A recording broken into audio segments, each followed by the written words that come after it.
स्वागत है आप सभी का एग्जामपुर के इस महामंच पे। और दोस्तों, मैं हूं आपके साथ ये पर आजाद। तो अपेक्षा और उम्मीद मुझे ऐसी है कि आप सभी लोग स्वस्थ होंगे, मस्त होंगे और अपनी पढ़ाई में व्यस्त होंगे। एक बार सभी लोग जुड़ जाइए, सभी लोग जुड़ जाइए और मैं कमेंट देख लेता हूं। आज क्लास एप्लीकेशन पर ही चलेगी क्योंकि आप जानते हैं यूट्यूब अभी वर्क नहीं कर रहा है इस समय पर। ठीक है, तो मैं देख रहा हूँ आदित्य बघेल जी हैं, सोनू दिवाकर जी हैं। आदित्य बघेल जी, सोनू दिवाकर जी। मैं एक मिनट एप्लीकेशन पर देख लूं।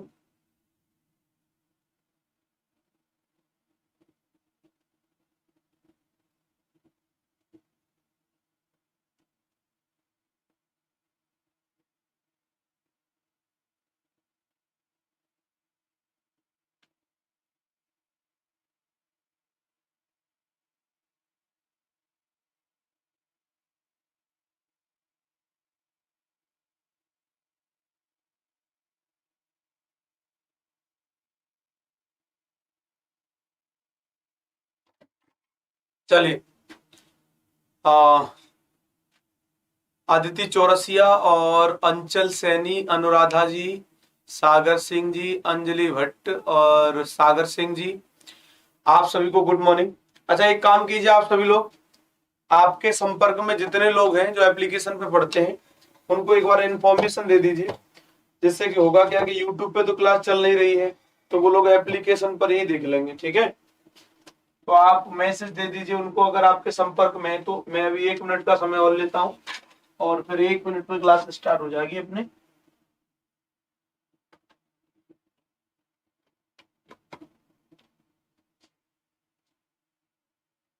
चलिए,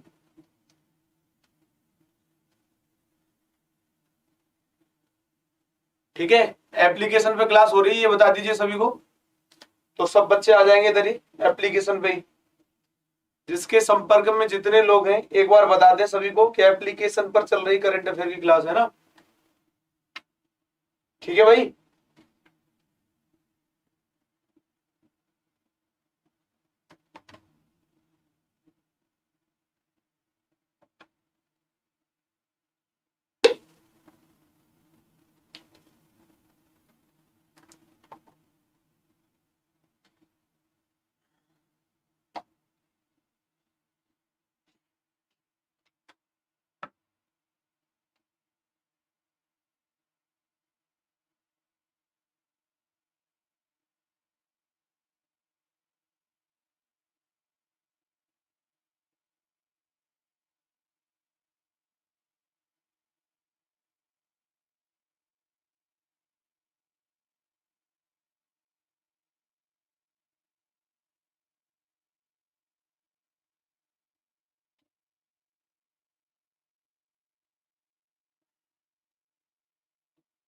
चलिए ठीक है, फिर स्टार्ट करते हैं अभी।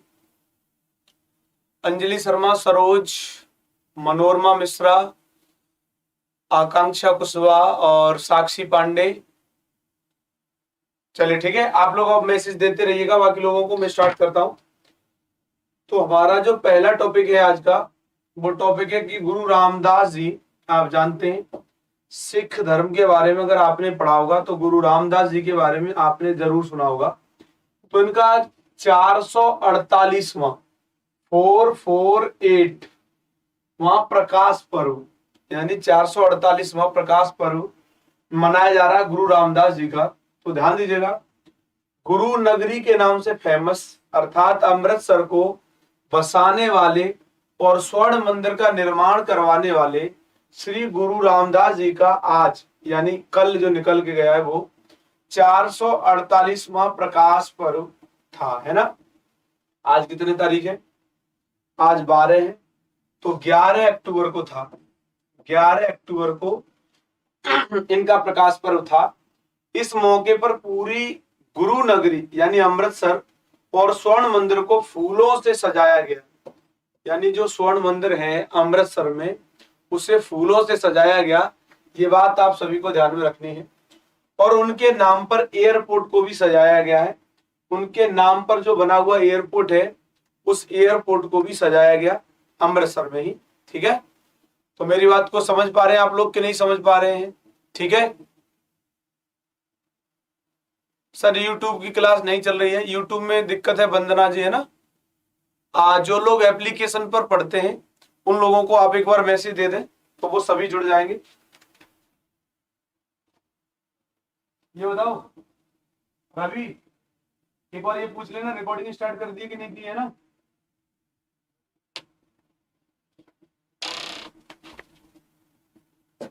हाँ जी, तो आज पूरा दिन स्वर्ण मंदिर में कीर्तन दरबार हुआ और जलो सजाए गए, रात के समय भव्य आतिशबाजी हुई। मतलब कुल मिलाकर के ये है कि उनका जो प्रकाश पर्व है वो बहुत अच्छे से मनाया गया।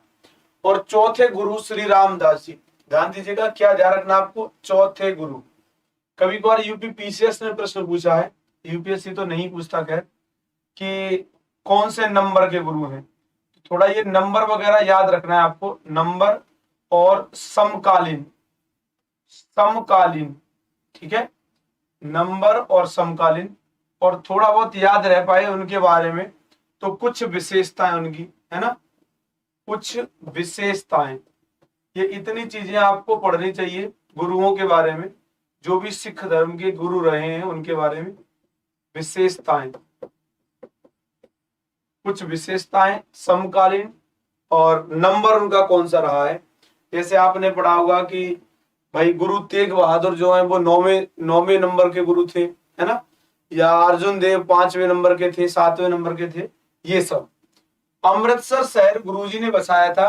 5 साल की उम्र में माता पिता को खोने के बाद वो अपनी नानी के पास ही रहे। कौन? गुरु रामदास, जो कि सिख धर्म के चौथे गुरु माने जाते हैं।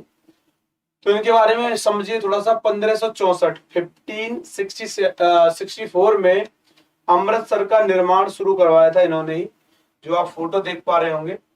और 3 गांव जिनका नाम क्या क्या है, तुंग, गिलवाली और गुमटाला के जमींदारों से जमीन खरीदी है ना, और अपने हाथों से पहला टक लगाया, जिसे गुरु का चक अमृतसर कहते हैं। ठीक है, तो शुरुआत की होगी, कुछ शुरुआत के संदर्भ में इसे नाम दिया जाता है। 52 रोजगार शुरू किए, जिनके नाम शहर के इलाकों के नाम पर रखे गए। यानी 52 रोजगार इन्होंने यहाँ पर शुरू करवाए, और इनके जो रोजगार थे उन रोजगारों के नाम पर शहरों के इलाकों के नाम रखवाए।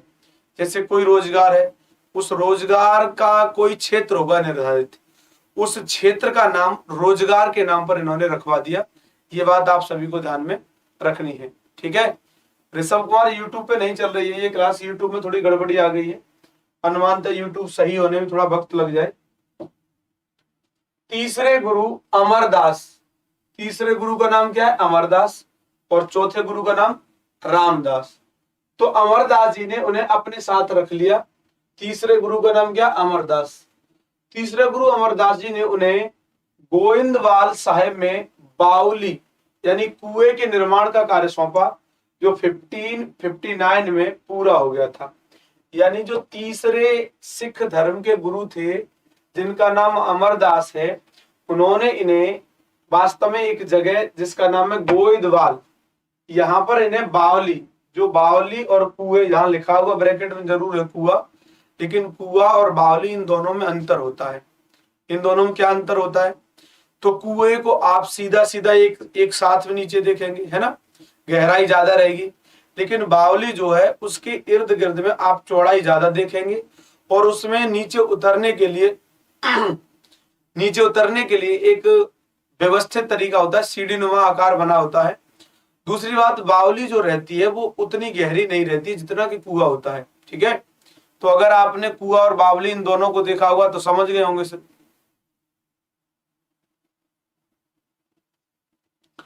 चलिए आगे देखते हैं। इसके बाद उन्होंने 1564 में गुरुजी का आज्ञा लेकर के अमृतसर का निर्माण शुरू कराया। यानी जो गुरु अमरदास हैं, इनके आने की अनुमति लेकर के 1564 में उन्होंने अमृतसर का निर्माण जो है वो स्टार्ट करवाया। 3 गांव के जमींदारों से जमीन ली गई। श्री गुरु रामदास जी ने अमृतसर के आसपास 3 गांव, इनमें तुंग, गिलवाली और गुमटाला, इनके जमींदारों से जमीन खरीदी और फिर इसके बाद में सरोवर की खुदाई का काम 6 नवंबर 1573 को शुरू करवाया। सरोवर है एक अमृतसर में स्वर्ण मंदिर के पास में, जो आपने देखा होगा सरोवर।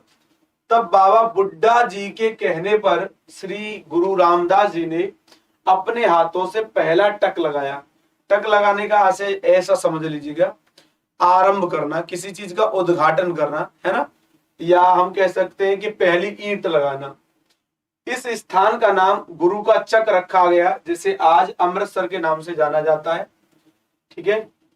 और 52 जो रोजगार शुरू करवाए, रोजगारों के नाम पर इलाकों के नाम रखे, जैसे गोल्डन टेम्पल के सरोवर के निर्माण के साथ ही आसपास 52 रोजगारों को बसाया। आज भी उनके द्वारा बसाए गए बाजारों के नाम काम के अनुसार हैं। जैसे गोल्डन टेम्पल के आसपास बसे नमक मंडी, यानी यहाँ पर नमक का काम होता होगा, तो इस क्षेत्र का नाम क्या रख दिया इन्होंने, नमक मंडी। जिस क्षेत्र में आटे का काम होता था उस क्षेत्र को नाम रख दिया आटा मंडी, और जहां पर घी का काम होता था उनको उस क्षेत्र का नाम रख दिया घी मंडी। यानी रोजगार के नाम के आधार पर इन क्षेत्रों का नाम रख दिया था गुरु जी ने। आदि वे बाजार जिन्हें गुरु रामदास जी ने बसाया था, सबका नामकरण कर दिया। अकबर भी माथा टेक कर गया था गुरु नगरी में, तो ये थोड़ा सा समझते हैं अकबर से क्या लिंक बनता है इनका। कहा जाता है कि बादशाह अकबर भी गोल्डन टेम्पल के दर्शनों के लिए आया था, और वो गोल्डन टेम्पल के दर्शन करके इतना खुश हुआ था कि तुंग, सुल्तानविंड गांव की कुछ और जमीन चक रामदास अमृतसर के नाम कर दी। यानी कहीं कहीं पर आपको लिखा हुआ मिलेगा कि ये अमृतसर के नाम अपनी भूमि करके गया था अकबर, कहीं कहीं पर आपको मिलेगा कि रामदास, गुरु रामदास। लेकिन हकीकत तो यही है कि अकबर जब आया था यहाँ पर, तो अकबर इतना खुश हो गया था, अंदर से प्रसन्न हो गया था कि अकबर ने गुरु रामदास के कहने पर जो ये भूमि की बात हो रही है वो भूमि आवंटित की थी, अमृतसर के लिए की थी, या अमृतसर कुछ ऐसा कुछ बनेगा स्वर्ण मंदिर टाइप का, ऐसा कुछ क्लियर नहीं था। हालांकि इसके मामले में अलग अलग जगहों पर अलग अलग चीजें दी हुई हैं। कहीं कहीं पर तो ये माना ही नहीं जाता कि गुरु रामदास को दिया था। ठीक है, चलिए। और कर भी माफ करने का पट्टा लिखवा दिया था। जो टैक्स चलता था उस टाइम पर, राजस्व जो चलता था, रेवेन्यू, उसको भी माफ करने का पट्टा लिखवा लिया था अकबर से। तो एक तो ये कि भूमि दान में दी अकबर ने, दूसरा ये कि राजस्व को भी माफ कर दिया था अकबर ने। ये बात आप सभी को ध्यान में रखनी है। ठीक है, कमेंट क्यों करें, इसको भी यूट्यूब बनाने के मूड में हो गया।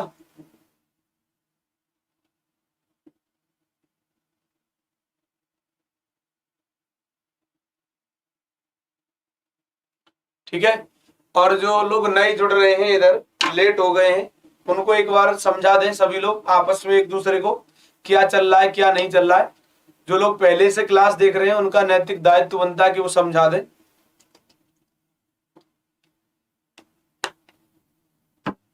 कमेंट में आगाज और सार्थक दोनों के दिख रहे हैं मुझे तो। अब आपको दोनों के दिख रहे हैं कि एक के दिख रहे हैं पता नहीं है, लेकिन जैसे भी हो दोनों के हो तो लड़ना भिड़ना मत। ठीक है, आराम से देखना इधर ही। अवनी शर्मा कह रही पट्टा, पट्टे का आशय ये नहीं है, पट्टा का आशय होता अभी क्या है, पट्टे की भूमि उसे कहते हैं जो भूमि वास्तव में पिछड़े वंचित वर्ग के लोगों के लिए छोड़ दी जाती है, और उसमें उन्हें कुछ न कुछ कॉलोनी या प्लॉट जो मुहैया कराती है सरकार, उसे कहते हैं पट्टे की भूमि। लेकिन पट्टे का मतलब होता है कि किसी बात की किसी से अनुमति ले लेना, और वो अनुमति लिखित रूप में हो तो उसे कहते हैं पट्टा लिखवा लिया है। ठीक है, तो यहाँ जो सेंस यूज हो रहा है, जो पट्टा लिखवाया अकबर से कि भाई आप राजस्व नहीं लोगे, इसका मतलब हमसे कोई व्यक्ति कोई एग्रीमेंट कर ले तो उसको उस संदर्भ में पट्टा लिखवाना कहा गया है। ठीक है, चलिए आगे बात करते हैं। तो कुरीतियों का विरोध इन्होंने गुरुजी ने किया। कुरीतियों का विरोध कैसे किया, तो गुरु रामदास जी ने सिख धर्म में विवाह को सरल किया और आनंद कारज की शुरुआत की। आनंद कारज एक तरीके का मान सकते एक सामाजिक प्रथा थी, और उन्होंने 4 लाभों की रचना की और सरल विवाह की गुरुमत मर्यादा को अपनाने पर जोर दिया। यानी सिख समुदाय में जिस प्रकार से हिंदू धर्म में आज भी आप देखेंगे तो इस्लाम में भी आज भी देखेंगे तो शादियां बहुत जटिल तरीके से होती हैं। हिंदू धर्मावलंबी ज्यादा होंगे इसमें संख्या में तो ज्यादा अच्छे से समझ पाएंगे। शादी से ये मान करके चलिए आप 7-8 वीक पहले से शादी की तैयारियां शुरू होती हैं। आपको पता होगा एक पहले चिट्ठी आती है ना। सोशल मीडिया के टाइम पे भी चिट्ठी आती है और चिट्ठी को कहते हैं पीली चिट्ठी। पीली चिट्ठी क्यों कहते हैं? क्योंकि उसका कलर पीला होता है, हल्दी में उसको पीला करके दे देते हैं, चावल वावल रखे देंगे और उसमें कुछ कुछ लिखा होगा, उसको कहते हैं पीली चिट्ठी। अब मैंने एक दिन ऐसे ही सुना तो मैंने कहा कि भाई ये डिजिटलीकरण का दौर है, ये वास्तव में तकनीक का दौर है, तो इस समय पर चिट्ठी को चिट्ठी के रूप में क्यों भेजते हैं? अरे फॉरवर्ड कर दिया करो। कोई व्यक्ति इतनी दूर से परेशान हो रहा है, चिट्ठी लेकर के आ रहा है। हाँ ये भी बात सही है कि चिट्ठी लेकर के जो व्यक्ति आता था उस व्यक्ति को कुछ कुछ कुछ न कुछ प्रदान किया जाता था, कपड़े पैसे कुछ ऐसा। तो मैंने कहा उसको ऑनलाइन ट्रांजैक्शन कर दो। अब इंडिया बदल रहा है तो हमें परंपराओं को भी थोड़ा बहुत चेंज करना चाहिए। तो शादी शुरू कहां से होती है? हिंदू धर्म दर्शन में पीली चिट्ठी से।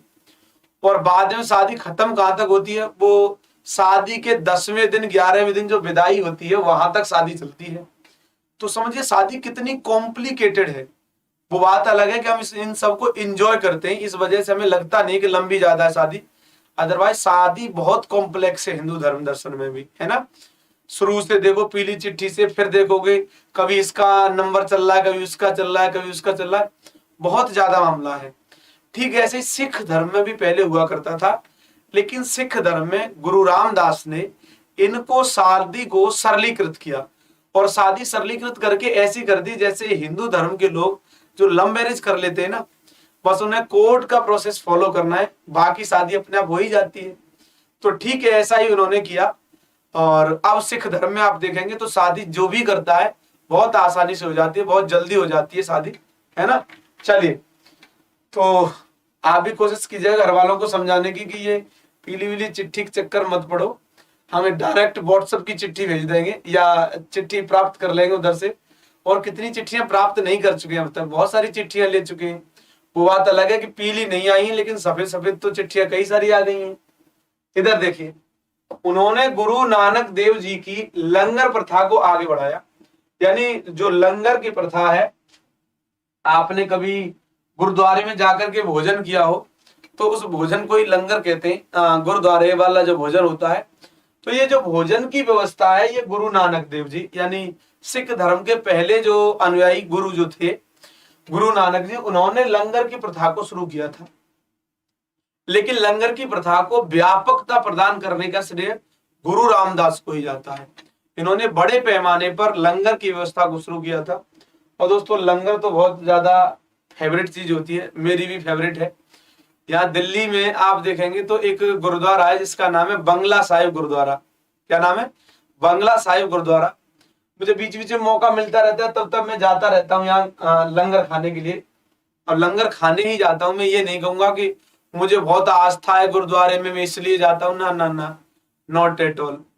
वहां जाता हूँ तो थोड़ा बहुत मैं धार्मिक स्थलों पर, चाहे मैं मंदिर में ही जाऊं या मस्जिद में जाऊं, गिरजाघर जाऊं, कहीं भी जाऊं, जाता रहता हूं। वहीं पर आप देखेंगे बांग्ला साहिब गुरुद्वारा जहां पर है दिल्ली में, उसी के पास में एक चर्च भी बना हुआ है।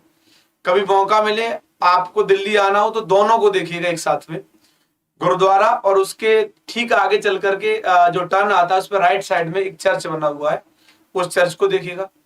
तो दोनों जगह पर आपको शांति का आभास होगा। शांति का मतलब कोई महिला नहीं, शांति का मतलब भाव, मूल्य। तो शांति का आभास होगा आपको। तो मेरा तो उद्देश्य यही रहता है, थोड़ा सा पीस अगर फील करना हो तो किसी धार्मिक स्थल पर चले जाओ, किसी आस्था वाले स्थल पर चले जाओ, और वहां पर अगर लंगर वंगर की व्यवस्था हो तो मानसिक शांति, और फिर आप जानते हैं कि उधर मतलब पेट को भी शांति मिल जाती है। तो जब भी मौका मिले तब आइएगा। और लोगों को अंधविश्वास और कुरीतियों से दूर करने में मदद की इन्होंने। किसने? रामदास जी की बात चल रही है, गुरु रामदास की। मेरा मन तो करता है आप लोग ऑनलाइन पढ़ते हो, कभी ऑफलाइन पढ़ रहे होते तो पता लगता कि पूरी क्लास को लेकर के मैं चला जाता लंगर खाने। हालांकि वहां ऐसा है नहीं कि पूरी क्लास के लिए व्यवस्था होती नहीं, वहां ऐसी कई सारी क्लासें खा के जा सकती हैं। तो देखिए सीजीआई होंगे जस्टिस चंद्रचूड़। अब मसला क्या है चंद्रचूड़ का, इनके टॉपिक को हम पहले समझते हैं एक और दूसरे टॉपिक के पहले, है ना। ये तो हमारे 50 में चीफ जस्टिस ऑफ इंडिया होने वाले हैं चंद्रचूड़, लेकिन चंद्रचूड़ जी से पहले एक जो है रायता फैला हुआ है, उसको पहले समझने का प्रयास करते हैं कि आखिर रायता फैला क्यों है, क्या हुआ ऐसा जिसकी वजह से रायता फैला।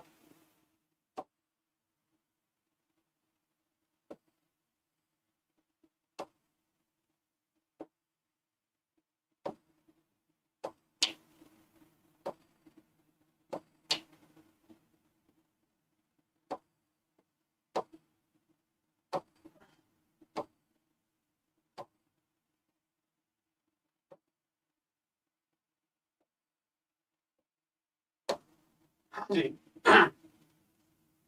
यहां से समझते हैं पूरी बात को।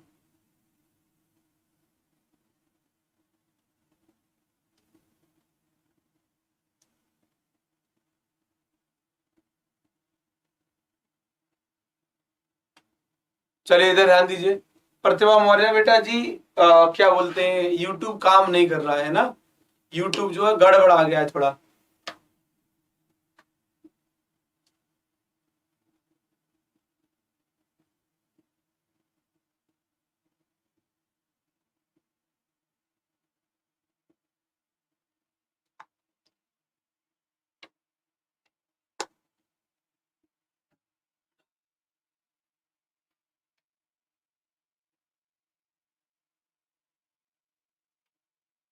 हाँ जी, समझिएगा क्या है मामला।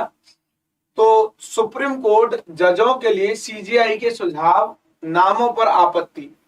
तो क्या है मामला कि सुप्रीम कोर्ट कॉलेजियम के 2 मेंबर्स ने सर्कुलेशन से जजों की चयन प्रक्रिया पर आपत्ति जताई है। आप जानते हैं इस समय पर जो जजेस हैं उनकी नियुक्ति कैसे होती है, कॉलेजियम के माध्यम से होती है।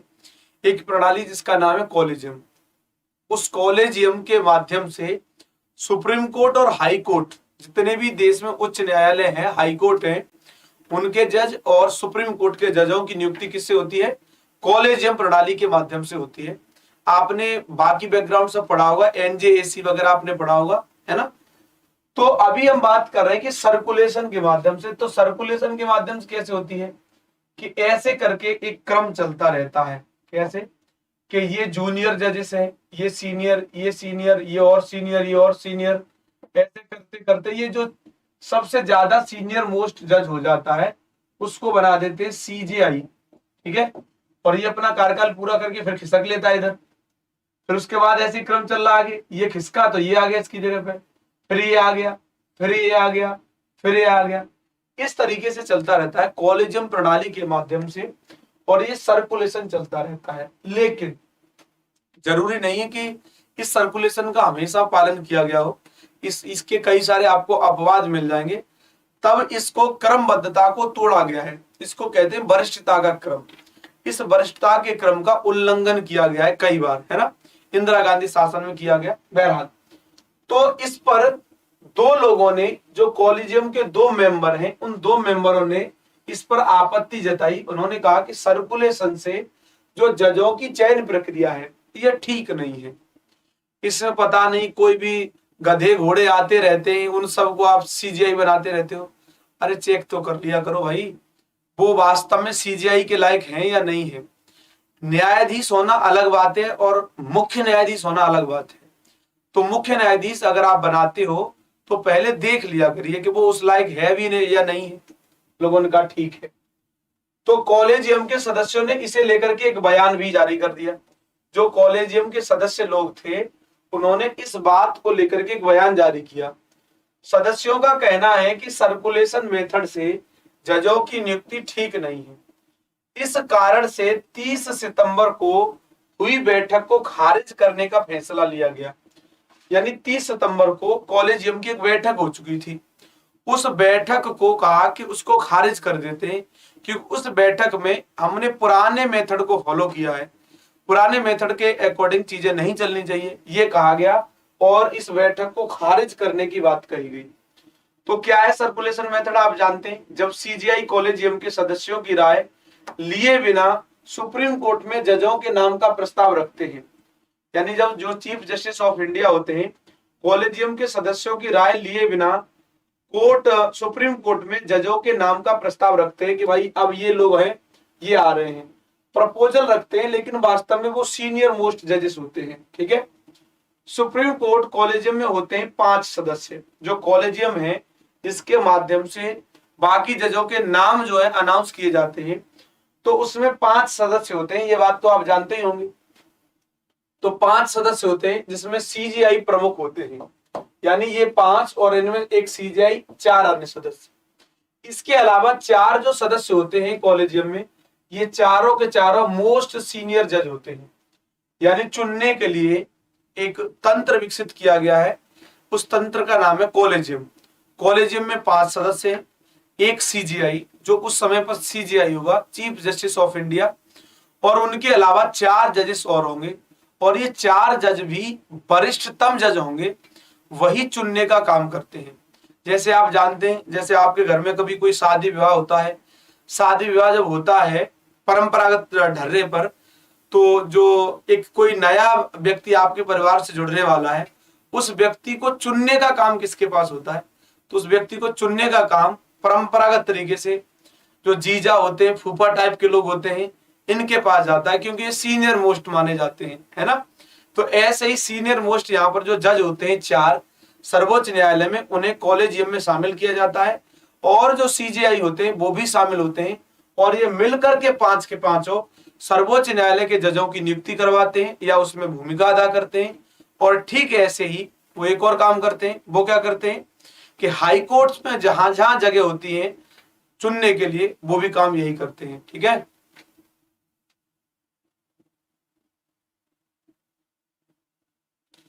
चलिए बॉबी चौहान कह रही सर जी जो मोस्ट वरिष्ठ है वो ऐसा वैसा तो नहीं होगा। ना ना, ऐसा वैसा तो नहीं होता है, लेकिन हम बात करते हैं कंपैरेटिवली, है ना, तुलनात्मक रूप से। जैसे एक नाम है बॉबी चौहान, एक नाम है सपना मिश्रा।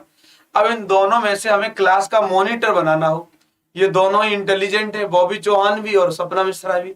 अब अगर मुझे मॉनिटर बनाना हो तो मैं कंपैरिजन करूंगा, दोनों इंटेलिजेंट हैं, लेकिन ज्यादा इंटेलिजेंट और मैनेजिंग जो स्किल है वो किसके अंदर ज्यादा है? क्योंकि क्लास में स्टूडेंट होना, इंटेलिजेंट होना अलग बात है, क्लास में मॉनिटर बनाना अलग बात है, क्योंकि मॉनिटर को इंटेलिजेंट भी होना चाहिए, दूसरी बात उसके पास मैनेजिंग स्किल भी होनी चाहिए, क्योंकि वो चीजों को देखेगा ना। ऐसे सीजीआई एक जज के रूप में तो है, लेकिन वो और भी कई सारी भूमिकाओं में अपना जो है योगदान देता है। इस वजह से सीजीआई में और भी कई सारी क्वालिटीज होनी चाहिए जो आप सभी को ध्यान में रखनी है। ठीक है, इसके सदस्यों में सीजीआई यूयू ललित, लाल में कौन है? यूयू ललित है ना। लाल में जो सर्वोच्च न्यायालय के मुख्य न्यायाधीश है उनका नाम क्या है? यूयू ललित। तो उदय उदय करके कुछ नाम है, उदय है ना। तो सीजीआई यूयू ललित है। और जस्टिस डी वाई चंद्रचूड़ ये उत्तर प्रदेश से संबंधित है, क्योंकि इलाहाबाद हाईकोर्ट में रहे हैं ये पहले। इनके डैडी भी पहले रह चुके हैं सीजीआई चंद्रचूड़ जी के। और जस्टिस एस के कौल और जस्टिस एस अब्दुल नजीर और जस्टिस के एम जोसेफ साहब, ये इतने लोग हैं, 1 2 3 4 और 5, ये 5 लोग हैं कॉलेजियम में। कॉलेजियम ही सुप्रीम कोर्ट और हाई कोर्ट में जजों की नियुक्ति और उनके नाम की सिफारिश केंद्र सरकार को करती है। आप जानते हैं जो कॉलेजियम के सदस्य हैं 5 के 5, उनका नाम ये है, नोट कर लीजिए जल्दी से, आप फोटो देख लीजिए।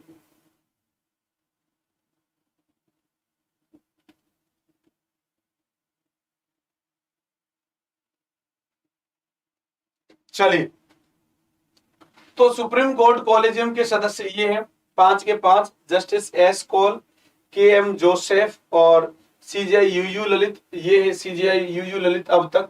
अब जस्टिस डी.वाई. चंद्रचूड़ ये आ गए हैं अगले नंबर पर। जस्टिस एस अब्दुल नजीर, समझ गए आप लोग? हाँ जी, उदय उमेश ललित, बहुत बढ़िया। तो ये नाम है, आपने देख लिया। क्या है मामला? तो बयान में कहा गया कि सुप्रीम कोर्ट में 4 जजों के खाली पदों को भरने के लिए कुछ समय से चर्चा चल रही है। ठीक बात है।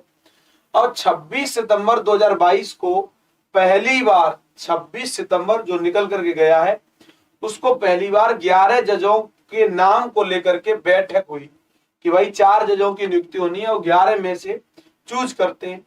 तो इसमें कुछ जज तो ऐसे थे जो बॉम्बे हाईकोर्ट के चीफ जस्टिस दीपांकर दत्ता के नाम की सिफारिश की गई, यानी कुछ जज जो थे वो इनके पक्ष में थे बहुत प्रबल रूप से। बॉम्बे हाईकोर्ट के चीफ जस्टिस जिनका नाम है जस्टिस दीपांकर दत्ता, क्योंकि इन 4 जजों में इन ये भी चुन करके आ जाएं, कुछ लोग ये चाह रहे थे।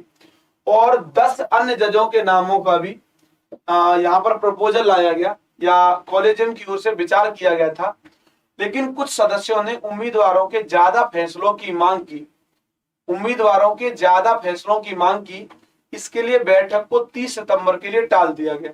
ठीक है, 30 सितंबर के लिए टाल दिया गया। अब बैठक जो 30 सितंबर को हुई है, उस बैठक में कुछ लोग तो शामिल ही नहीं हुए, उनमें 2 लोग प्रमुख हैं जो शामिल नहीं हुए हैं। तो बैठक में शामिल नहीं हुए जस्टिस चंद्रचूड़, और 30 सितंबर की बैठक में जस्टिस चंद्रचूड़ शामिल नहीं हुए क्योंकि 30 सितंबर को रात 9:15 तक वो सुनवाई कर रहे थे।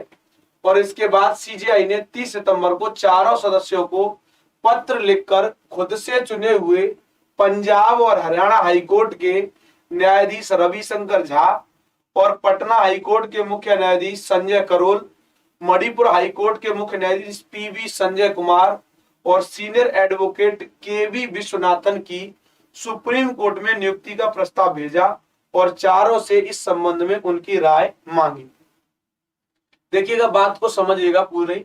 जो सीजेआई है यूयू ललित, उन्होंने 30 सितंबर को चारों सदस्यों को पत्र लिख करके खुद से चुने हुए जो लोग थे चारों, इनसे क्या पूछा, नियुक्ति का प्रस्ताव भेजा और चारों से इस संबंध में उनकी राय मांगी, क्योंकि जिनको चुना जाता है उनकी भी राय मांगी जाती है। ध्यान से समझिएगा कि हरियाणा और पंजाब जो दोनों हैं, इन दोनों का हाईकोर्ट तो एक ही है, दोनों का हाईकोर्ट एक ही है, तो इनके हाईकोर्ट के मुख्य न्यायाधीश भी एक ही हैं। और ये जो मुख्य न्यायाधीश है इनका नाम है रविशंकर झा। और बिहार का जो हाईकोर्ट है पटना में, पटना हाईकोर्ट के जो मुख्य न्यायाधीश हैं उनका नाम है संजय करोल साहब। ठीक है, एक मणिपुर हाईकोर्ट है, मणिपुर हाईकोर्ट के जो चीफ जस्टिस है उनका नाम है पीवी संजय कुमार, है ना। और ये तो 3 हो गए। चौथे सीनियर एडवोकेट यानी वरिष्ठ वकील जिनका नाम है केवी विश्वनाथन।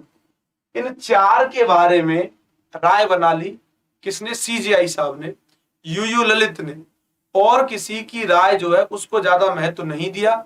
और वास्तव में एक बात जो आपको ध्यान रखनी है कि ये चारों के बारे में उन्होंने डिस्कस करके अपने आप से ही और इनसे राय मांगना प्रारंभ कर दिया कि भाई आप बताइए, हम आपको सुप्रीम कोर्ट में जज बनाना चाहते हैं। तो इस बात पर आपत्ति जताई कुछ लोगों ने। आपत्ति किस किसने जताई, समझिएगा बात को। तो चंद्रचूड़ और जस्टिस नजीर, इन दोनों ने आपत्ति जताई। तो जस्टिस कौल, जस्टिस जोसेफ ने 1 अक्टूबर और 7 अक्टूबर को अपनी अपनी राय दे दी, लेकिन जस्टिस चंद्रचूड़ और जस्टिस नजीर ने 1 अक्टूबर को सीजेआई के पत्र में अपनाए गए तरीके पर आपत्ति जताई और कहा कि भाई इतनी पावर सीजेआई को नहीं देनी चाहिए कि सीजेआई सारे काम अपने हिसाब से कर ले।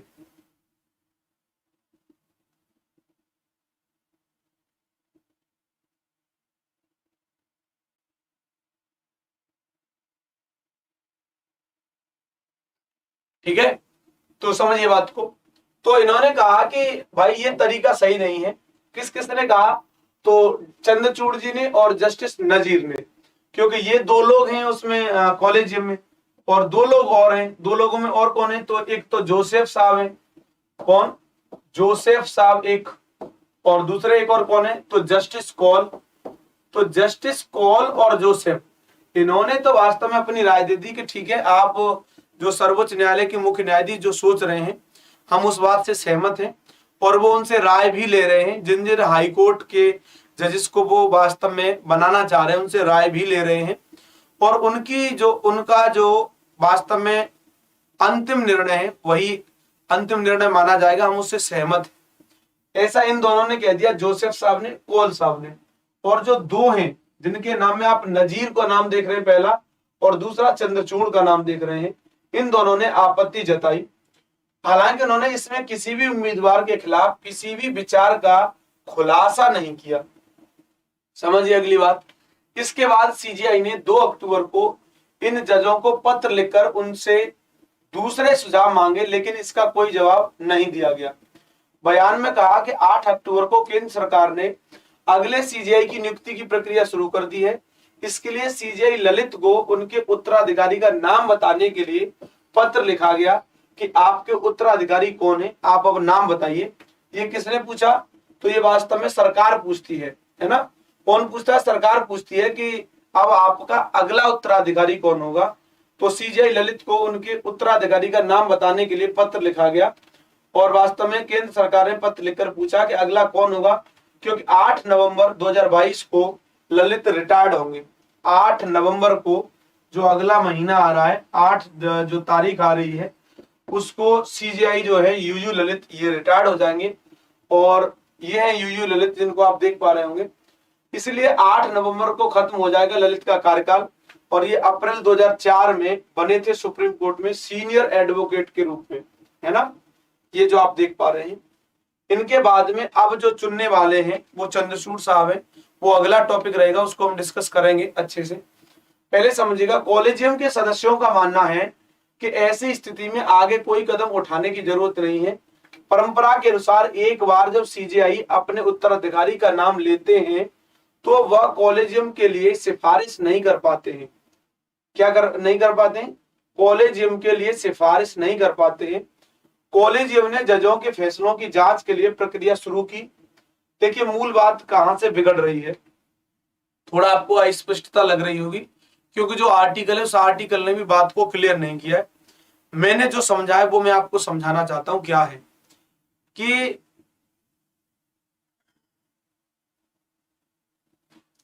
अगर सीजीआई ने अपने उत्तराधिकारी, जो उनके बाद आने वाला व्यक्ति है, उसके नाम की घोषणा कर दी, तो अब कॉलेजियम में जो भी निर्णय लिया जाएगा उस निर्णय में अहम भूमिका उस व्यक्ति की हो जाएगी जो उत्तराधिकारी आने वाला है। जैसे फिलहाल में जस्टिस यूयू ललित, ये चीफ जस्टिस ऑफ इंडिया है। अगर ये घोषणा कर दें पहले ही कि चंद्रचूड़ साहब अब अगले वाले सीजीआई होंगे, तो अब तत्काल प्रभाव से एक चीज इंप्लीमेंट हो जाएगी कि जस्टिस यूयू ललित बाकी जो न्यायाधीशों का चुनाव होना होगा उसमें अहम भूमिका नहीं अदा कर पाएंगे, बल्कि अब अहम रोल जो होगा वो चंद्रचूड़ जी का हो जाएगा। भले ही चंद्रचूड़ अभी पद पर आसीन नहीं हुए हैं, पद पर आएंगे नवंबर के महीने में, लेकिन चूंकि घोषणा हो गई उनके नाम की, तो अब जो जो बड़े काम होने होंगे उन बड़े कामों में अधिकार जो बनता है वो चंद्रचूड़ का बनेगा, न कि यूयू ललित का। तो इसलिए जजेस करते क्या है, normally chief justice of India के नाम की घोषणा करते हैं बाद में, और जो पहले जजेस होते हैं नॉर्मल वाले उनकी घोषणा कर देते हैं पहले ही। तो यूयू ललित साहब ने भी वही किया। यूयू ललित ने 4 जो जज बनने हैं 4 के नामों की घोषणा कर दी पहले, और चीफ जस्टिस जो बनने हैं उनके नाम की घोषणा की है बाद में। अब इससे फायदा क्या हुआ है इनको? इन्हें ये फायदा हुआ है कि इनके जो माइंडसेट के लोग होंगे ये उन्हें वरीयता दे पा रहे होंगे। अब 4 लोग जैसे पटना हाईकोर्ट के इन्होंने बताया, मणिपुर हाईकोर्ट के बताया, तो ये लोग वास्तव में जस्टिस यूयू ललित की हायरार्की में होंगे, प्राथमिकता में होंगे, जिन्हें इन्होंने प्राथमिकता दे दी कि ठीक है भाई। अगर हो सकता है कि चंद्रचूड़ साहब अगर इस चीज में डिसीजन लेते तो हो सकता है मणिपुर की जगह पर राजस्थान हाईकोर्ट के आ जाते, क्योंकि कभी कभी ऐसा होता है कि 2 जज जो होते हैं वो एक ही कार्यकाल में आते हैं तो वरिष्ठता के क्रम में बराबर रहते हैं, तो उनमें से भी किसी को प्राथमिकता दी जा सकती थी। तो इस बात को लेकर के थोड़ी आपत्ति है। वास्तविकता तो ये है। मेरी बात को आप समझ पा रहे कि नहीं समझ पा रहे, ये बताइए। जो मैं आपको समझाना चाह रहा हूं उसको समझ पा रहे हो?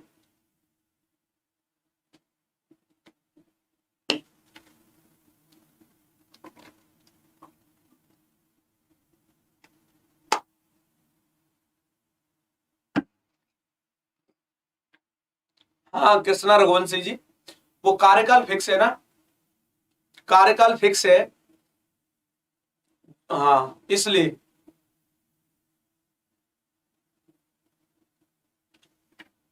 चलिए आगे देखते हैं। कॉलेजियम ने जजों के फैसलों की जांच के लिए प्रक्रिया शुरू की और कॉलेजियम ने हाईकोर्ट के जजों के फैसलों की जांच के लिए एक प्रक्रिया शुरू की है जो सुप्रीम कोर्ट में प्रमोशन के लिए विचाराधीन है। ठीक है, जस्टिस यूयू ललित के नेतृत्व में 26 सितंबर को हुई कॉलेजियम की बैठक में पहली बार इस प्रक्रिया को पेश किया गया था। कौन सी प्रक्रिया? समझिएगा, नई प्रक्रिया है, इंपॉर्टेंट पॉइंट है, पूछ सकता है, खास करके नई बातों को यूपीएससी पूछता है। तो कॉलेजियम ने हाई कोर्ट के जजों के फैसलों की जांच के लिए, जो उच्च न्यायालय के जज फैसले देते हैं किसी भी स्तर पर, भारत के जो हाई कोर्ट है, कोई भी जो हाई कोर्ट है, उसमें जो जजों ने फैसला दिया है उनके फैसलों की जांच करने के लिए एक प्रक्रिया शुरू की है जो सुप्रीम कोर्ट में प्रमोशन के लिए विचाराधीन है। यानी जो कॉलेजियम है, इस कॉलेजियम ने एक प्रक्रिया शुरू की है। वो प्रक्रिया क्या है? हाई कोर्ट के जजों के जो फैसले हुए हैं उनकी जांच करने की प्रक्रिया है ना, जो सुप्रीम कोर्ट में प्रमोशन के लिए विचाराधीन है। अगर इस पर जल्दी कोई डिसीजन आ जाता है तो आगे से आपको एक चीज देखने को मिलेगी कि उच्च न्यायालय ने अर्थात हाई कोर्ट ने जो कुछ बातें कही हैं, ठीक है, सुप्रीम कोर्ट ने हाई कोर्ट ने जो भी डिसीजन दिए हैं, और डिसीजन ऐसे लगते हैं कि विवादित हैं, उन डिसीजंस पर सुनवाई कौन कर सकेगा? सुप्रीम कोर्ट कर पाएगा। ठीक है, इसके लिए एक नई प्रक्रिया लाई जा रही है, ये भी विचाराधीन है। तो अगर इस पर विचार हो गया और स्पष्ट करके इसको लाया गया तो वास्तव में एक ये नई व्यवस्था बन जाएगी, यानी पहली बार इस प्रक्रिया को पेश किया जाएगा। ये बात आपको ध्यान में रखना है। अब हम उसी टॉपिक पर चलते हैं जिस टॉपिक की हम बात कर रहे थे, तो उस टॉपिक को पहले क्लियर करते हैं, फिर आते हैं इधर लौट के। तो अब आपको बात अगली वाली पता लग गई।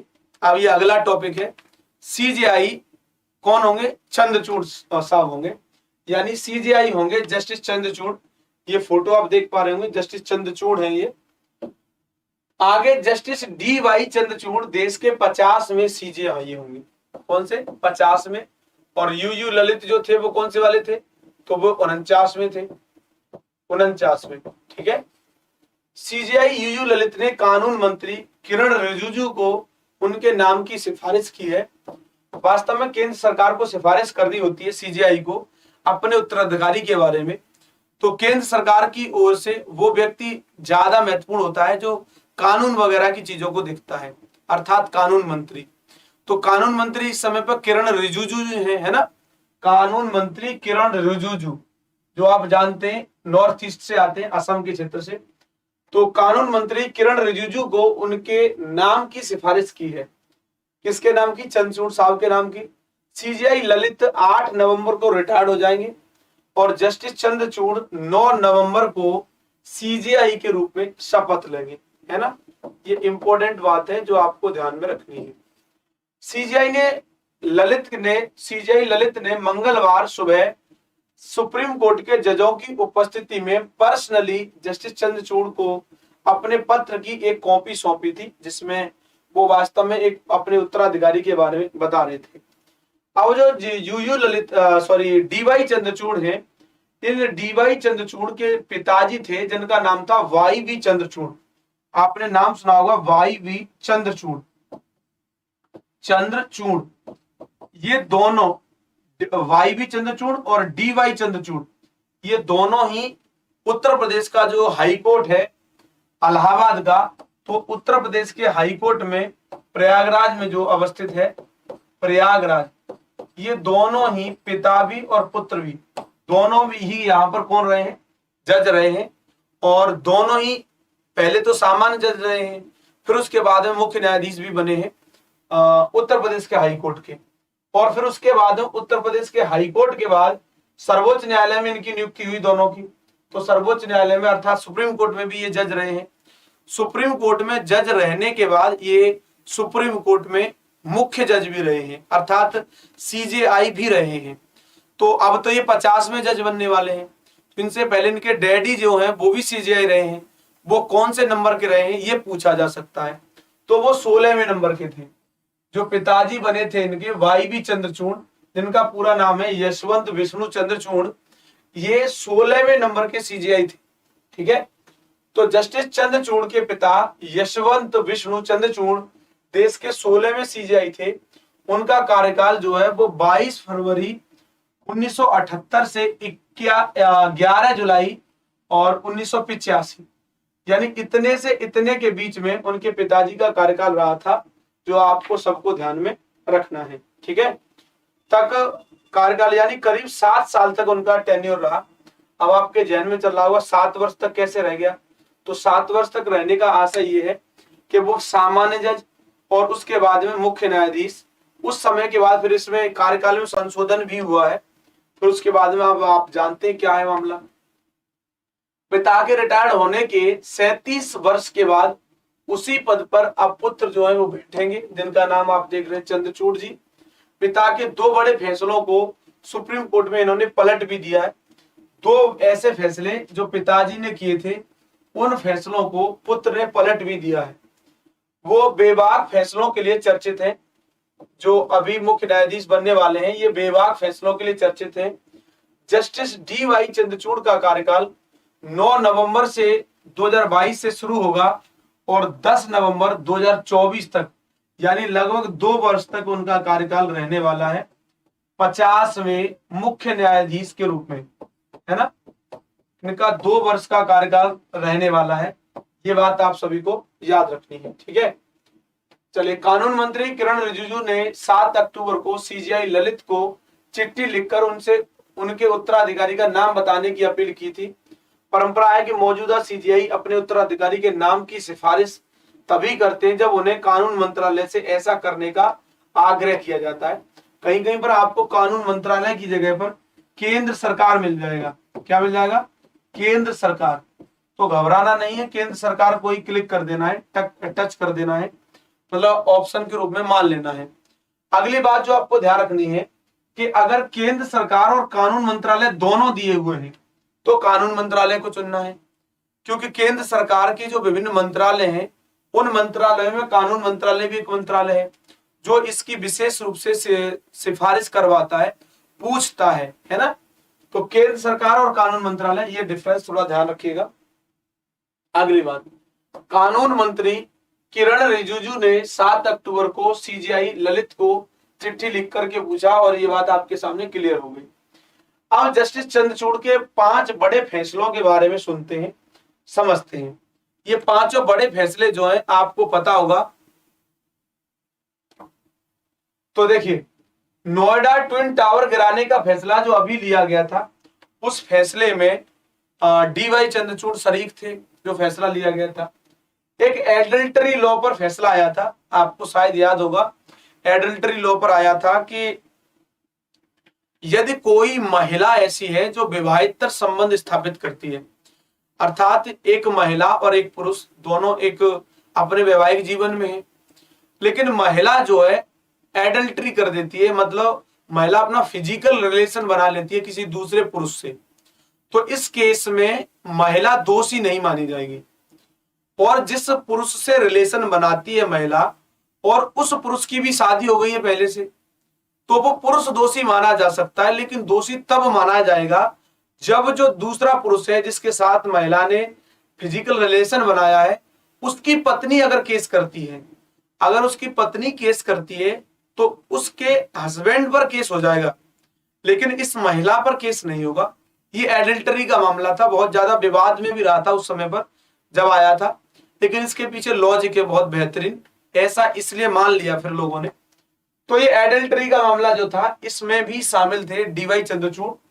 और हादिया केस एक आया था, हल्का ही मामला था हादिया केस, उसमें भी थे।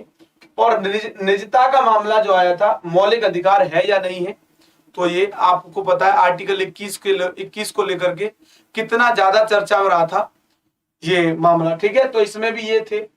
अविवाहिता को भी अबॉर्शन का अधिकार, जो अभी अभी आया है, थोड़े दिन पहले ही मैंने आपको पढ़ाया कि 24 सप्ताह तक कोई भी महिला जो चाहे विवाहित है या अविवाहित है, उन महिलाओं को अबॉर्शन, यानी हिंदी में क्या कहते हैं अबॉर्शन को?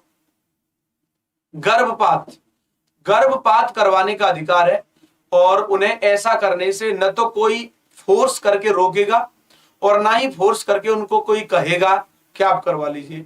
ये उनका स्वयं का अधिकार है और वास्तव में इसे मूल अधिकार से जोड़ करके बात की गई है। इस पे हमने शायद डिस्कशन किया हुआ है कल परसों, तो आपने देखा होगा तो शायद आपको पता भी होगा।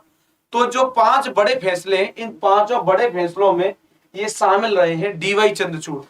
तो इस वजह से इनको माना जा रहा है कि ये मतलब फैसला देते हैं तो उसमें घबराते नहीं है कि इसका परिणाम क्या आएगा, जो चीज है वो है, ऐसा मान करके फैसला देते हैं। तो इन 5 में शामिल है जस्टिस डीवाई चंद्रचूड़।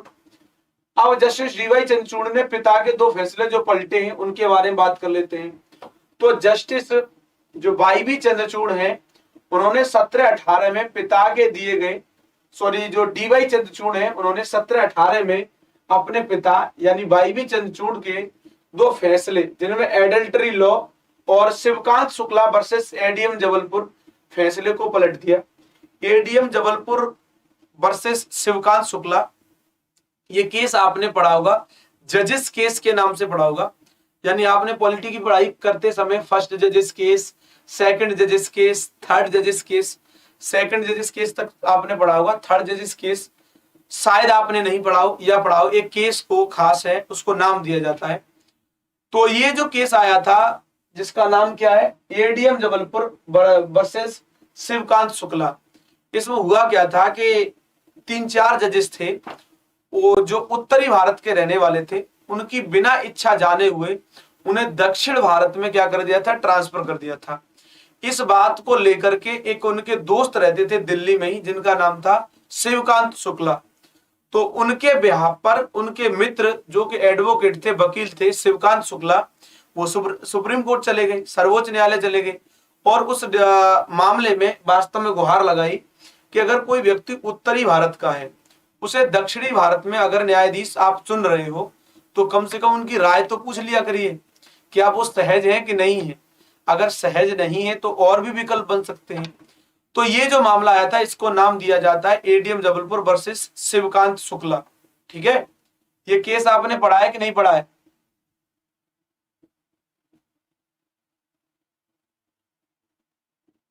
चलिए,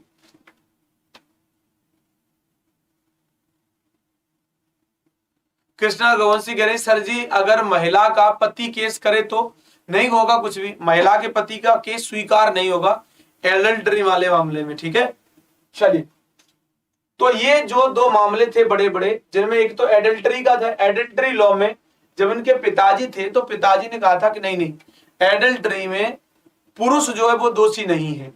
अगर दोषी माने जाएंगे तो दोनों माने जाएंगे, पुरुष और महिला, और नहीं माने जाएंगे तो दोनों में से कोई नहीं माना जाएगा। तो ये वाला मामला जो है वो सुलझा नहीं था, विवादित रहा था। और इसको बाद में एक जो पीठ थी जिसने सुनवाई की, उसमें ये पुत्र भी थे डीवाई चंद्रचूड़, तो इसने फिर बदल दिया था कि एडल्टरी में महिला जो है वो दोषी नहीं है।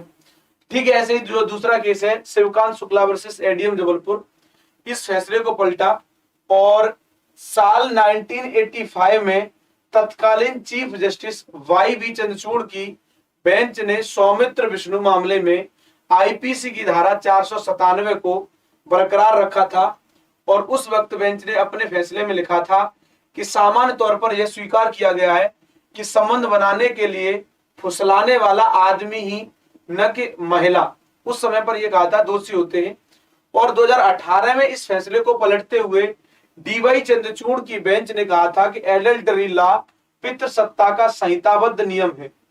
क्या है? संहिताबद्ध नियम है। उन्होंने कहा कि यौन स्वायत्तता को महत्व दिया जाना चाहिए, यौन स्वायत्तता। ठीक है, थोड़ा सा ये टर्म हाईलाइट है, याद रखना है। और साल 1976 में शिवकांत शुक्ला बनाम एडीएम जबलपुर मामले में सुप्रीम कोर्ट ने निजता को मौलिक अधिकार नहीं माना था। और बाद में जब ये अभी आया था निजता का मामला, उसमें निजता को मौलिक अधिकार माना था और कहा था कि अगर किसी व्यक्ति के निजता से जुड़ा हुआ मामला है तो उस व्यक्ति की राय लेना ज्यादा महत्वपूर्ण है। ठीक है,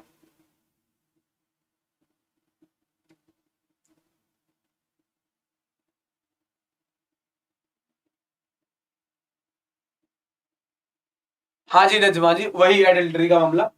तो ये दोनों केस आपको पता लग गए होंगे, क्योंकि 2018 में जो फैसला सुनाया गया था उसमें एडल्टरी को पितृसत्ता का संहिताबद्ध नियम बताया गया था और कहा गया था कि यौन स्वायत्तता को महत्व दिया जाना चाहिए।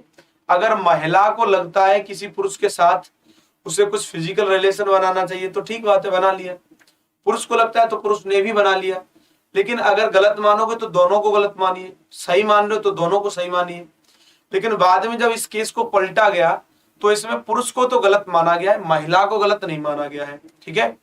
ठीक वैसे ही एडीएम जबलपुर का मामला था, जो 3-4 जजेस की दक्षिण भारत में नियुक्ति कर दी थी और उनका निजी मामला था, भाई वो रह पाएंगे उस जगह पर कि नहीं रह पाएंगे, उनसे कुछ नहीं पूछा था।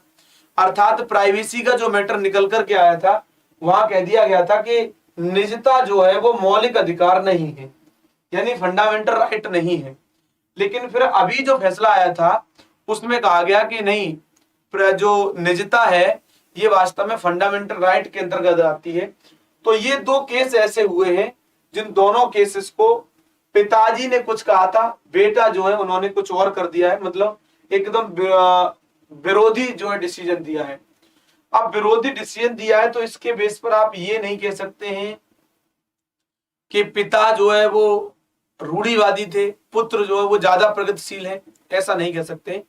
अगर आप ऐसा सोच रहे हैं या कोई आपको ऐसा पढ़ा रहा है तो मुझे लगता है थोड़ा सा और सोचने की जरूरत है, क्योंकि न्यायपालिका वास्तव में समाज की उन्नति का द्योतक होता है, एक सूचक होता है समाज की उन्नति का। न्यायपालिका जो पहले 20 वर्ष पहले जो डिसीजन दिया है उस डिसीजन को यदि आज बदल रही है तो इसका मतलब ये नहीं है कि 20 वर्ष पहले जो जज थे उनकी सोच रूढ़िवादी थी, वो उतने तार्किक नहीं थे, वो उतने विद्वान नहीं थे ना, ऐसा नहीं है। उस समय की परिस्थितियां ऐसी थी, सामाजिक विकास का स्तर ऐसा था कि उस समय पर वही डिसीजन दिया जाना चाहिए था जो डिसीजन उस समय पर दिया गया था। और आज का जो समय है वो समय बदल गया है, सामाजिक परिस्थितियां बदल गई हैं, समाज का जो स्ट्रक्चर है वो भी बदल गया है। तो इस बेसिस पर जो 20 साल पहले का डिसीजन है वो अगर आज बदल जा रहा है तो इसको लेकर के बहुत ज्यादा पेट में दर्द नहीं होना चाहिए या हमें किसी का मूल्यांकन नहीं कर देना चाहिए। मान लीजिए हम कहते हैं कि डीवाई चंद्रचूड़ जो है वो अच्छे हैं और जो वाईवी चंद्रचूड़ है वो बहुत खराब थे, ऐसा कह दें तो ये गलत माना जाएगा, जो आपको सबको याद रखना है। चलिए, चंद्रचूड़ ने अपने फैसले में लिखा कि एसडीएम जबलपुर मामले में बहुमत के फैसले में गंभीर खामियां थी। संविधान को स्वीकार करके भारत के लोगों ने अपना जीवन और निजी आजादी सरकार के समक्ष आत्मसमर्पित नहीं कर दी है।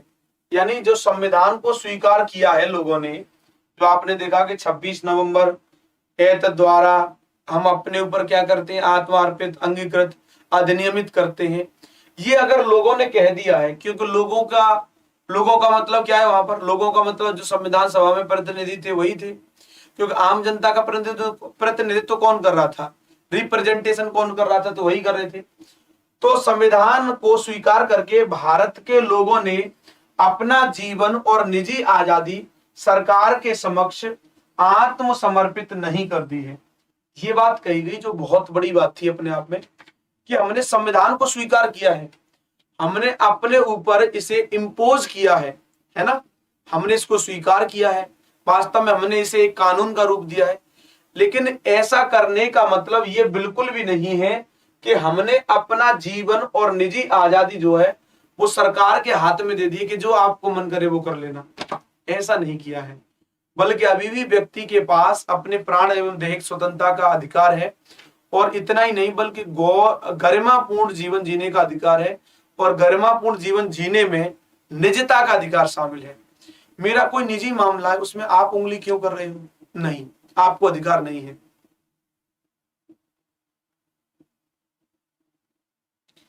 ठीक है संजीव जी, सर इसकी पीडीएफ जल्दी लगा दिया करें जिससे आप सर हम जल्दी रिवीजन कर लिया करें, जो आदेश मेरे आका। ठीक है, अब मैं अभी 2 बैच के बच्चे पढ़ रहे हैं, अगर मैंने नाम बता दिए तो समझिए 2 बैच के बच्चे क्या जानेंगे।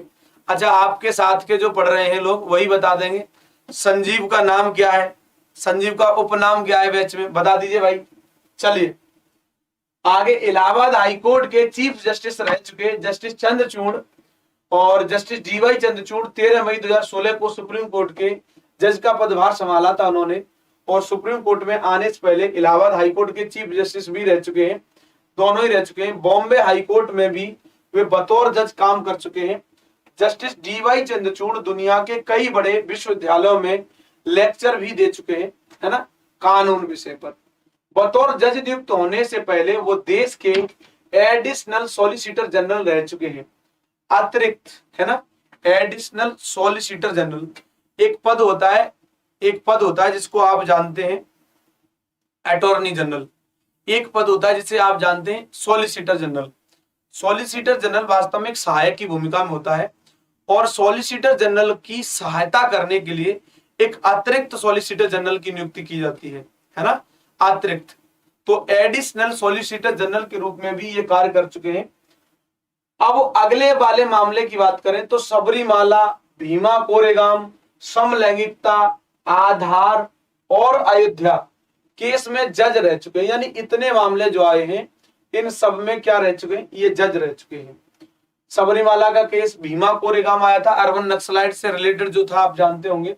समलैंगिकता का जो केस आया था, है ना, उसके बाद आधार वाला आया था, आधार को भी प्राइवेसी से जोड़ के देखा गया था, आप जानते ही हैं। तो 2 साल का कार्यकाल होगा चंद्रचूड़ जी का, ये चंद्रचूड़ हैं और ये यूयू ललित हैं, आप जानते हैं।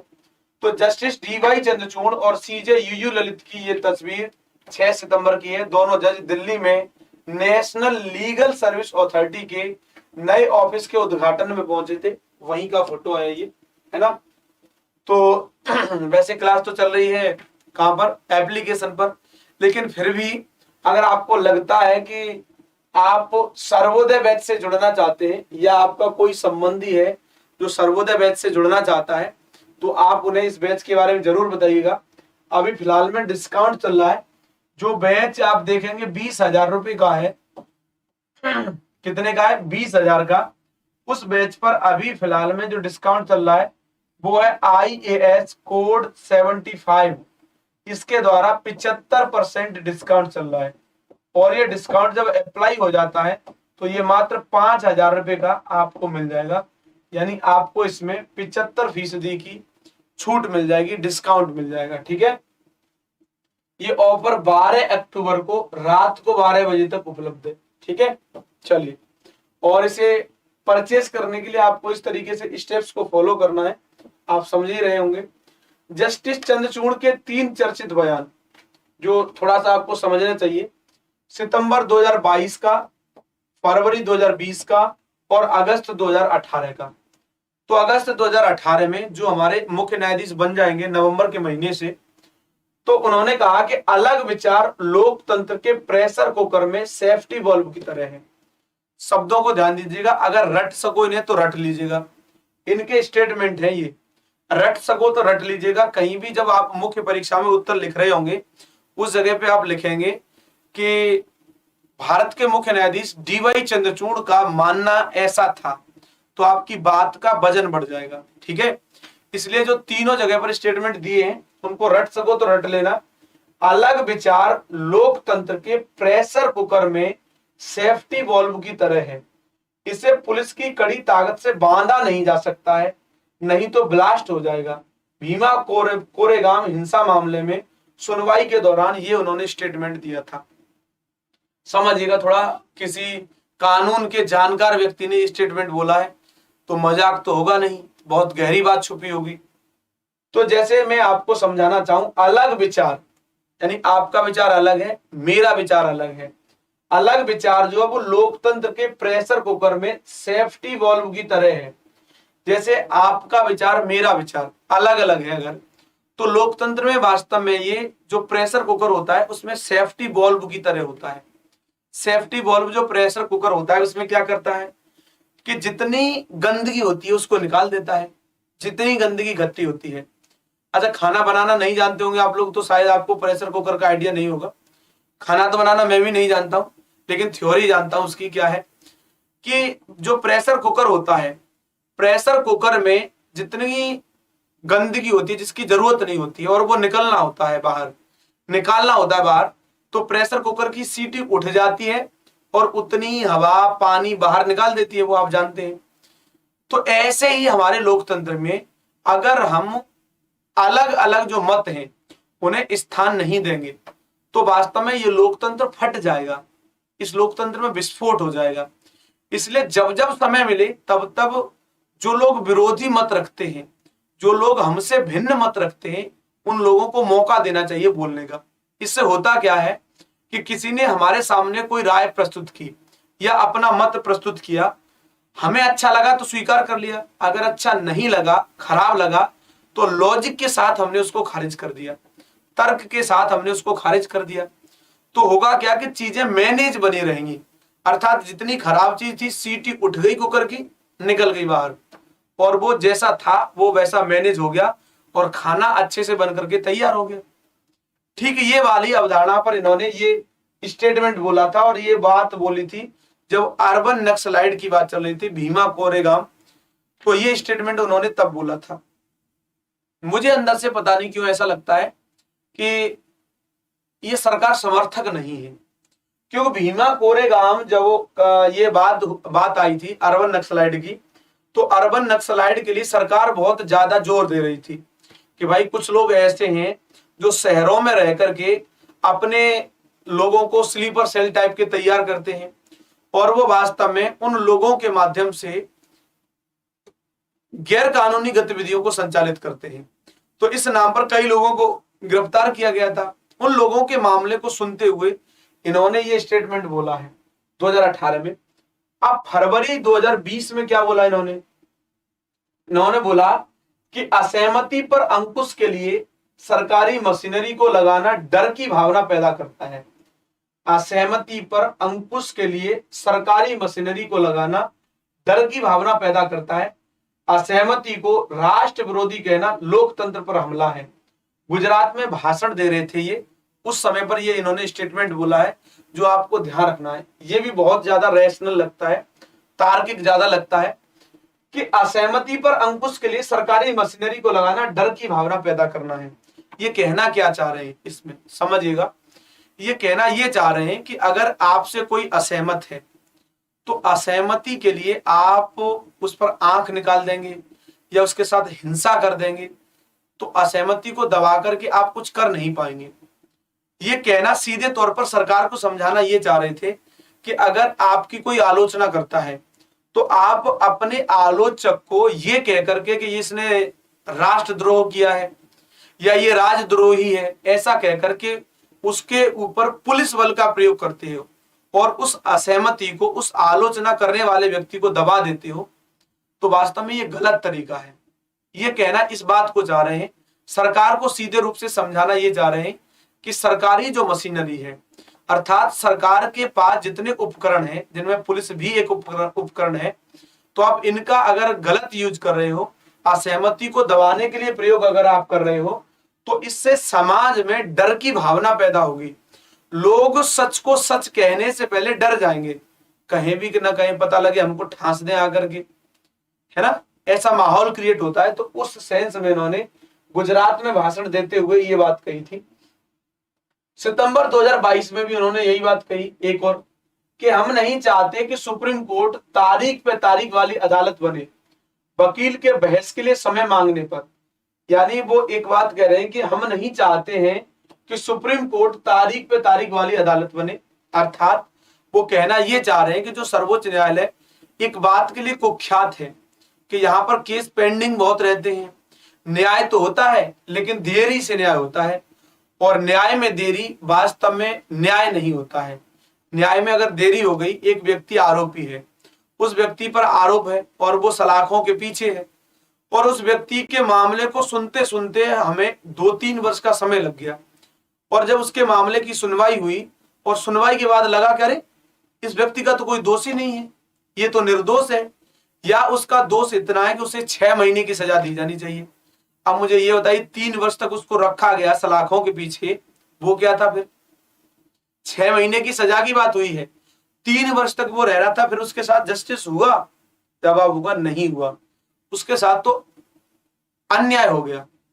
तो यही बात कह रहे हैं कि अगर हम समय ज्यादा देते रहेंगे, एक वकील साहब कह रहे थे कि हमें टाइम दीजिए थोड़ा बात करने के लिए, तो उन्होंने कहा कि अगर हम ऐसे टाइम देते रहेंगे ज्यादा ज्यादा सबको, तो जो केस पेंडिंग है उनकी संख्या और बढ़ जाएगी, और लोगों का जो अविश्वास है सुप्रीम कोर्ट पर कि सुप्रीम कोर्ट में तो किसी मामले की जल्दी सुनवाई नहीं होती है, तो ये अविश्वास और बढ़ जाएगा, और ये लोकतंत्र के लिए खतरा बनेगा, न्यायपालिका के लिए खतरा बनेगा, शक्ति संतुलन के लिए खतरा बनेगा, और शक्ति के पृथक्करण के लिए भी खतरा बनेगा। ये बात इन्होंने कही है। तो जो बात आपको ध्यान रखनी है, हम नहीं चाहते कि सुप्रीम कोर्ट तारीख पे तारीख वाली अदालत बने, अर्थात केस को लंबा खींचने वाली अदालत बने। ठीक है, तो ये 3 स्टेटमेंट है, इनको याद कर लेंगे अगर आप तो बहुत अच्छा रहेगा, है ना। चलिए, देश के 50वें सीजेआई का परिचय थोड़ा सा देखिए। तो बॉम्बे हाईकोर्ट में वकील के रूप में इन्होंने प्रैक्टिस शुरू की थी। 1998-2000 में additional solicitor general of India नियुक्त हुए ये, है ना। और आप देखेंगे तो 29 मार्च 2000 को बॉम्बे हाईकोर्ट में अतिरिक्त जज, एडिशनल मजिस्ट्रेट, उसके रूप में भी ये नियुक्त हुए। और 31 अक्टूबर 2013 को इलाहाबाद हाईकोर्ट में चीफ जस्टिस भी बने ये। 2013 में कौन बने थे, मुख्य न्यायाधीश हाईकोर्ट में बने। और 13 मई 2016 को सुप्रीम कोर्ट में ये जज के रूप में नियुक्त हुए। और अब आप देख रहे हैं 2022 में आते आते ये कौन बन रहे हैं, सर्वोच्च न्यायालय में मुख्य न्यायाधीश बन रहे हैं। ठीक है, चलिए, तो इतनी सारी बातें थी इनके बारे में। तो आज की क्लास को हम यहीं पर रोक देते हैं। ये जो कॉलेजियम है उस कॉलेजियम के जज थे इस बार। तो एक और टॉपिक है उसको हम कल डिस्कस करेंगे। अब आज की जो न्यूज है उसको यहीं पर रोक देते हैं। चलिए, तो फिर आप ध्यान रखिए अपना और अपनों का। धन्यवाद, नमस्कार। और ये अगर सेशन लग जाता है यूट्यूब पर, तो यूट्यूब पर भी आप देख ही लीजिएगा, है ना।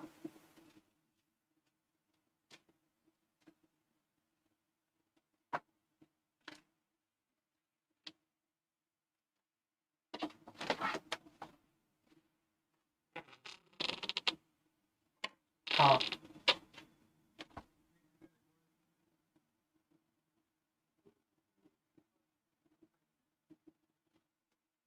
पोस्टर मिलेगा, मिलेगा।